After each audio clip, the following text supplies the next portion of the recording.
Hi everyone, Maria here, and welcome to Season 1 of GGUTTALKS, GGUTT, a podcast focusing on business and tech for good, experience design, and gut feelings. Back then, I wasn't an expert. Here, I was just a migrant. Okay. So this is what triggered you actually to do what you're doing today, and actually, in order to get to, we're gonna get to what you're building today, like now in 2021. Back in 2016, 17, 18, you grew a community. How did you get started? How did you get the trust of the migrants to help them build businesses, because you did mentorship and so on, right? Yeah. I think that with the migrants was not a big of a deal because I'm one of them. And I think that being exposed for many years with so many countries, it's just like allows you to understand how to navigate with all these cultures. And still they are my friends. I mean, actually, the funny thing is that these migrants, the ones who were users of Migration Hub, we're still together. Those are the ones who are celebrating my birthdays. And those are the ones who are coming when I'm depressed, when I am in problems. Those are the ones who comes here to my apartment to cheer me up.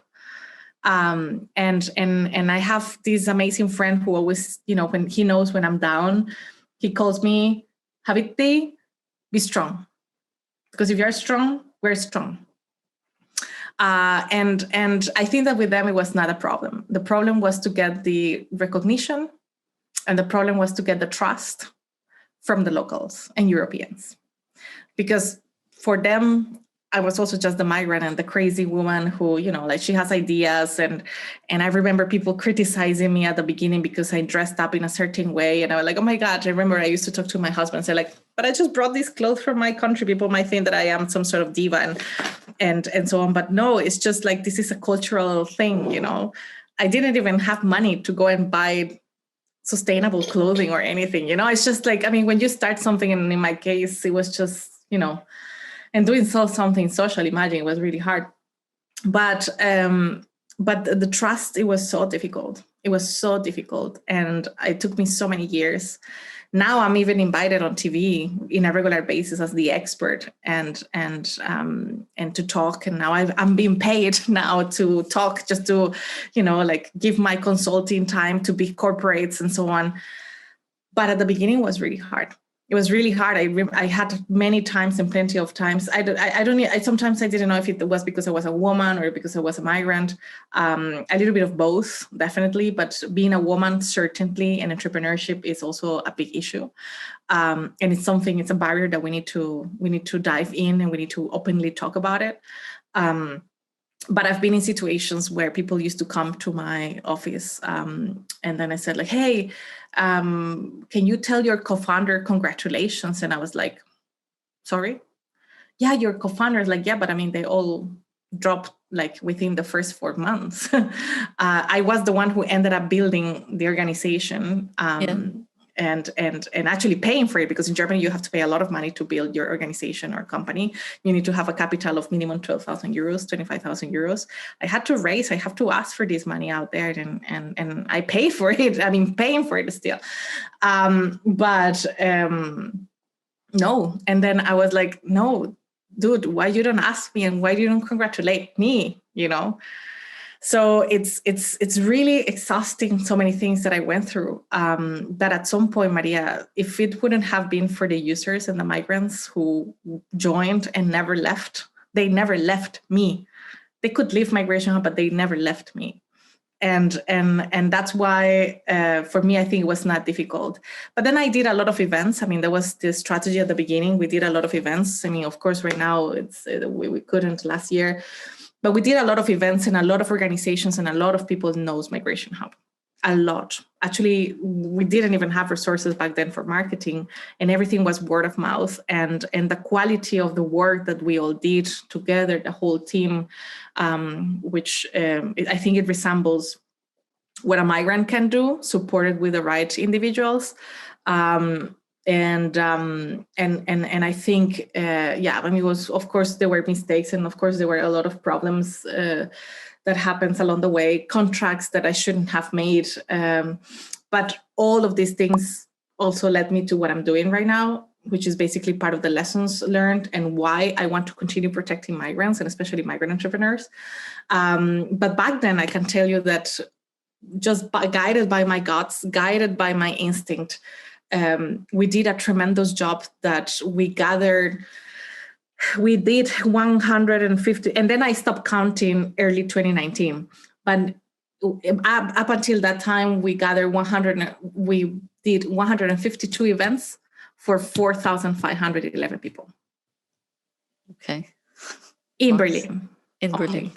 Okay. And we received people from all over the world. I remember, having this visitor who came out of a sudden and randomly from Silicon Valley, who's an author of a book called Frugal Innovation. And then he just came into the door asking for me. I was not there, by the way, when he arrived. And he left me his book, and then later we talked and so on. So I was like, how these people are hearing about it, How? Yeah. So, Can I just ask you to try just not to do this? Yeah. just no, don't worry. And I think I just don't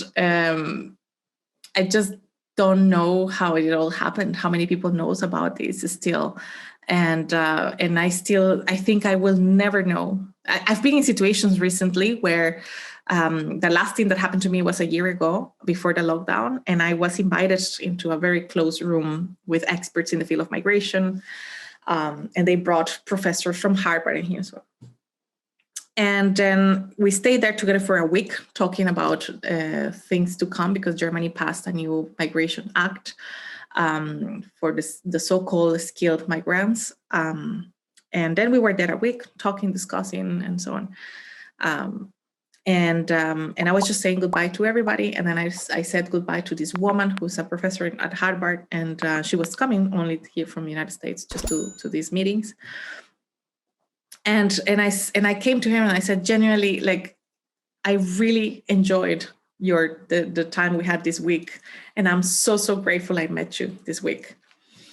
And she said, I was just waiting for this moment. You don't remember, do you? And I was like, nope. And so like, oh, please excuse me if we've ever met. I mean, I really apologize. You said, like, I've been in your office. I've been in one of your events. And generally I said, look, first and foremost, in the last years, ever since we started with these events, I think I was in numb situation. I was just focused on doing this job. It's not that I didn't enjoy or anything, but I think I will never know people that have been in Migration Hub or I came across through my travelings. And that's the only way. That's the only way of showing so much hard work. It was the only way to get the attention for people, because I was just the migrant, and that's it. And for many people, it's just the migrant who, yeah. And I know that it was also a challenge for my team members, and I really apologize with them, because I know that. For the work we did and for the idea of Migration Hub, I know that we could have received more support. And I know that we didn't get the right support or funding back then because, I was the migrant. Perhaps if I would have been a local, maybe Migration Hub would have received back then the funding needed to support and to keep that amazing team together. But they didn't. And that tells you how much still we need to work and we need to change things, because still migrants are hardly trusted to receive their money to actually do the job. You make it kind of very, scary, to go to Germany for a migrant, but you're working for migrants and supporting migrants. And Chris, thanks for joining in, by the way. We're just experimenting in recording a podcast while being live on Clubhouse. Anna, you mentioned quite a few things, actually, saying that as a migrant, as a woman, you found it difficult to gain the trust, of Europeans and Germans, because you're based in Germany, but also raise funds and keep Migration Hub running. Yeah. And you shared with me a few months ago as well that you learned so much, and if you were to do things again, you would do them differently. Yeah. So what were some of the key learnings about, starting a nonprofit? Because you said you would do it as a for-profit as well. This is one of the things. Yeah. Actually, right now it's a for-profit, not Migration Hub, the new company. And why I would do it differently? Well, first and foremost, because of this lack of trust. I think I was also, as I said, I was really naive at the beginning. I would not change the strategies that we follow. I mean, yes, it was a hell of a work to do all these events, but I mean, I think we would never achieve what we achieved without them. And also the recognition and people that knows us. But